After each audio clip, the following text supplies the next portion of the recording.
Hello and welcome to a new series where we'll be taking a deep dive in how Behaviour brought like horror movie icons, video game icons into Dead by Daylight.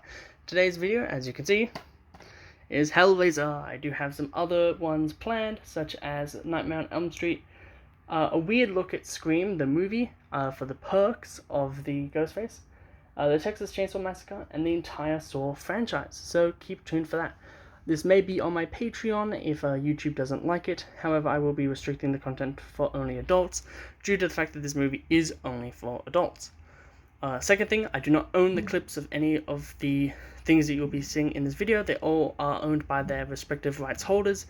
And secondly, gore warning. This movie was very gory and had a lot of explicit things, as you can tell by the rating. So always support the official release, always watch it by streaming sites, do not illegally download movies.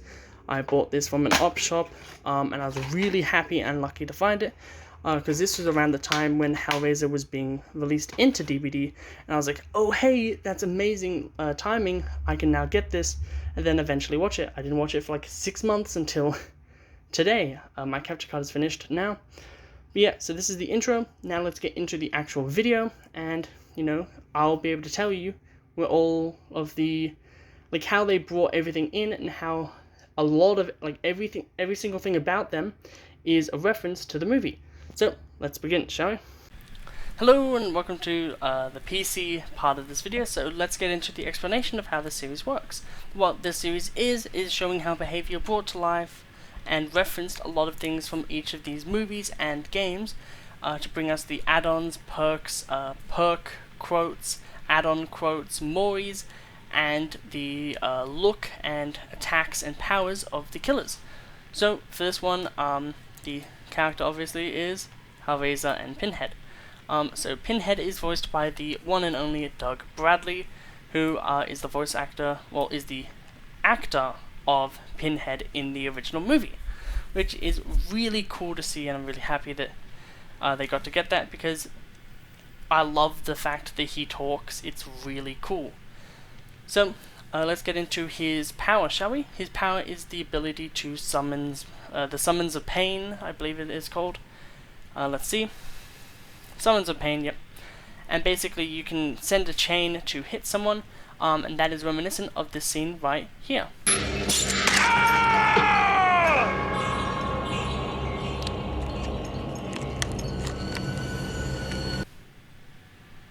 Now the other thing is the lament configuration itself.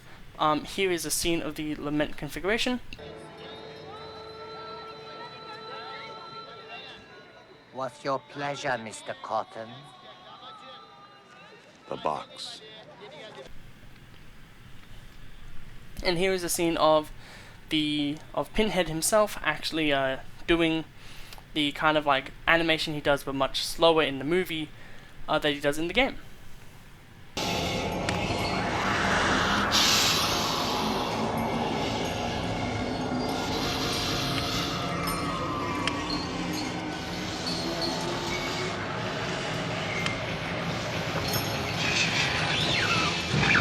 So we now have, other than the fact that the attack and hook and pallet break and all those animations are completely unique to the game of DVD, some of the voice lines aren't, such as, "No, don't do that," which is a line in the movie, is actually the pallet stun noise, and here is the clip of that.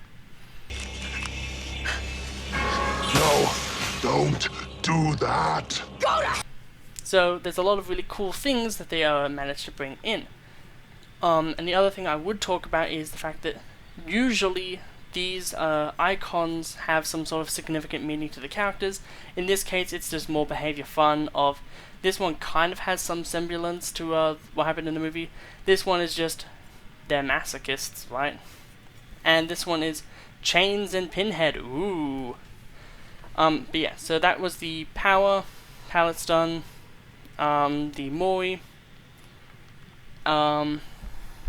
We all know what the Mori looks like, so I don't think I need to show that. How he looks, his voice acting. So now let's get into the actual meat and potatoes of this video, which is the quotes for the perks and the add-ons themselves. So Deadlock, the quote for this one is, "Nobody escapes us." This is This is what Pinhead says in a scene where Little Miss Cotton, who is the lead female actress of the movie, who isn't a bad guy, she's the main good girl, like Nancy in Friday the 13th. Not Friday the 13th, Nightmare on Elm Street. I always get those two. I always say them wrong. But she pretty much says like, "Oh, Frank Cotton is actually alive still. He escaped you." And here is the scene. Nobody escapes us. The next one is "We came, now you must come with us, taste our pleasures." This is from this scene here. Not alone. You solved the box. We came. Now you must come with us. Taste our pleasures. It's always great when we get to hear the funny words, isn't it? The line "We'll tear your soul apart" is in reference to if the main character is lying about the fact that Frank is alive, then they will quite literally rip her soul apart. However, she's not lying, and she's able to show them that Frank is alive. And that is from this scene right here. We'll tear your soul apart. So that is all of the perks. Now let's get into the add-ons. Lively Crickets is from the scene where this drifter guy is eating live crickets in the pet store that the main girl is working in. So that is this scene right here. Give those back.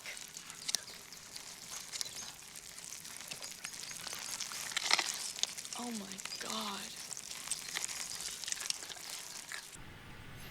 Leather Strip is an interesting one, mind my stuttering, because it doesn't actually have a scene, and there will be a lot of these when we cover more and more, DLCs that Behaviour brought into the game.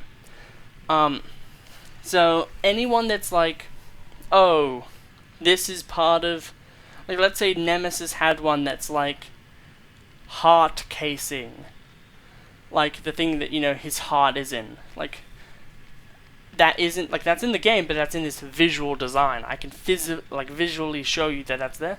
But leather strips, like, look at all the things on these characters' designs. There's bound to be leather strips that just, come off. So I won't be doing a scene for that one, because there's probably not. Burning Candle is from the start of the movie where Frank Cotton is doing the ritual, and that is this scene right here.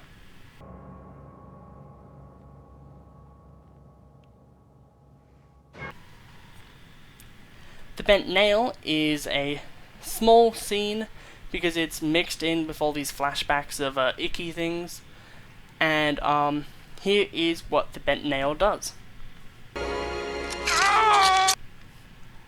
Now on to the uncommons.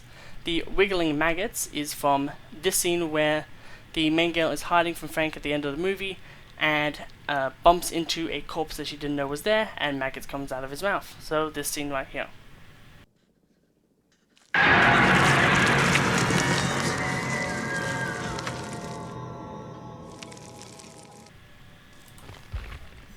The Spoiled Meal is from the start of the movie, where the other Cottons come into Frank Cotton's house and pretty much just move in, and they find, this spoiled meal. Pretty gross. So here's the scene.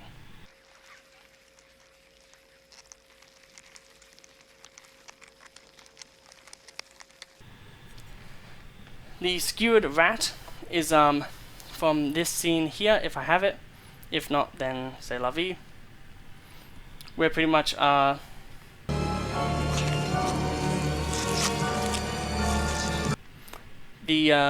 is pretty much saying, hey, I can kill all the rats, drain their blood, and use them to bring me back, because that is the plot for his character arc. Liquefied Gore is from the scene.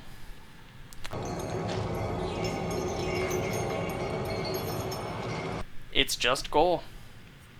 Flickering Television is from when the main girl is doing shit with the lament configuration in the hospital, and it is this TV right now.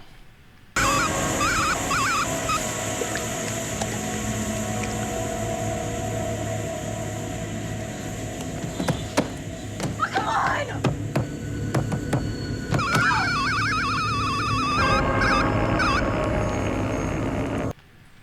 So now we're into the green add-ons, and the first one is the Torture Pillar. Here is a scene of the Torture Pillar.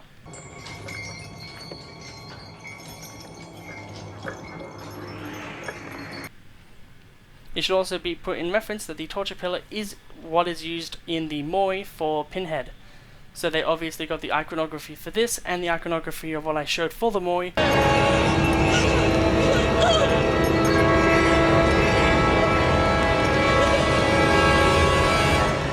Put them together, that's the new Moi. However, the line "this isn't for your eyes" is in reference to basically the scene where Frank basically dies, which is this scene here. We had to hear it from your own lips. This isn't for your eyes.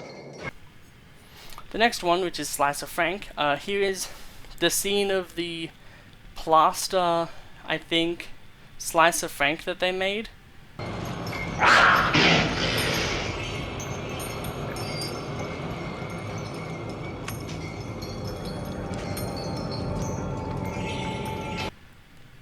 And then there's the line, "The Cenobites gave me an experience beyond limits, pain and pleasure indivisible" by Frank Cotton.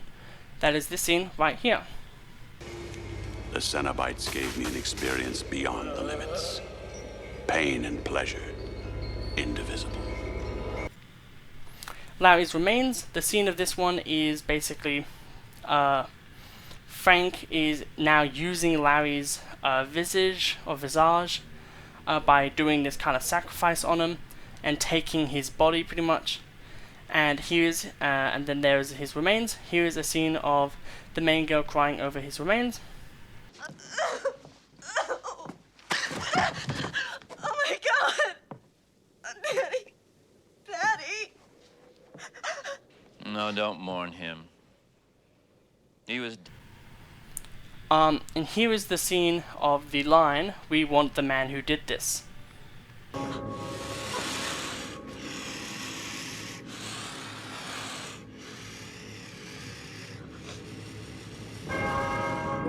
want the man who did this.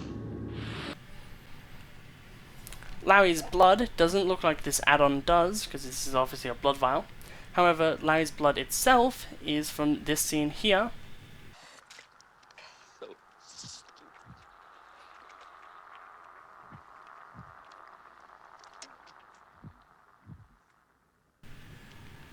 Which is right after the bent nail scene. And right after that scene is the Frank's heart scene, which is this scene right here.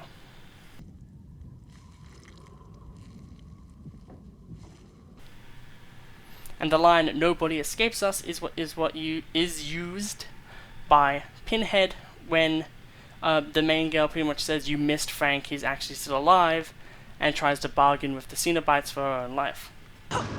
Nobody escapes us.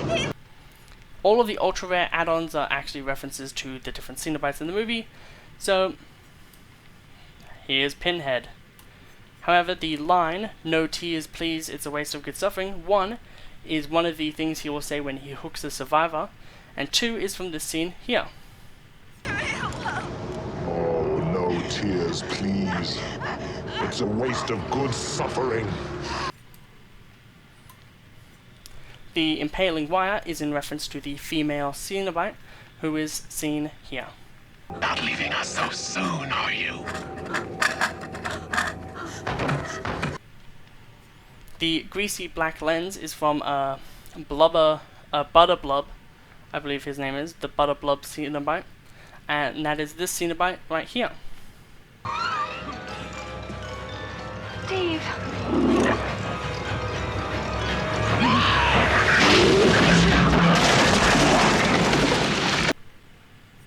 The Chatterer's Tooth is obviously from the Chatterer, who is in the game, and here is one of the scenes that he is in.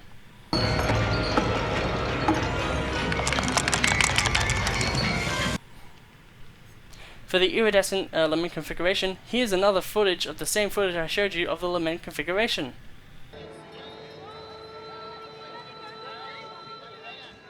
What's your pleasure, Mr. Cotton? The box. Imagine that, but it's see-through. And the line "you opened it, we came" is in reference to the first time where the main girl actually opens the box and all the Cenobites are there. The box. You opened it. We came. And obviously in the game, when you do use the lament configuration, Pinhead changes this line to "I came" because there is only one Cenobite present instead of multiple. The engineer's fang. What's the engineer? It is this creature here.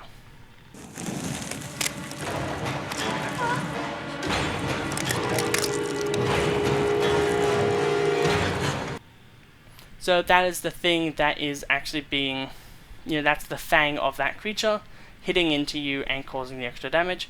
And the line, "We have such sights to show you," is in reference to this scene right here.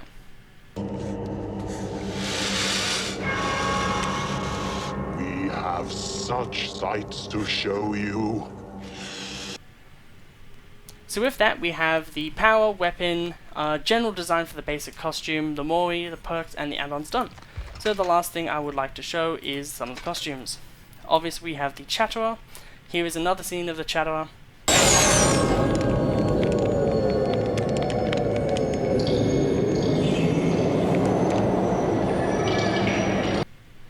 And the other one is basically this one, which is from a different movie.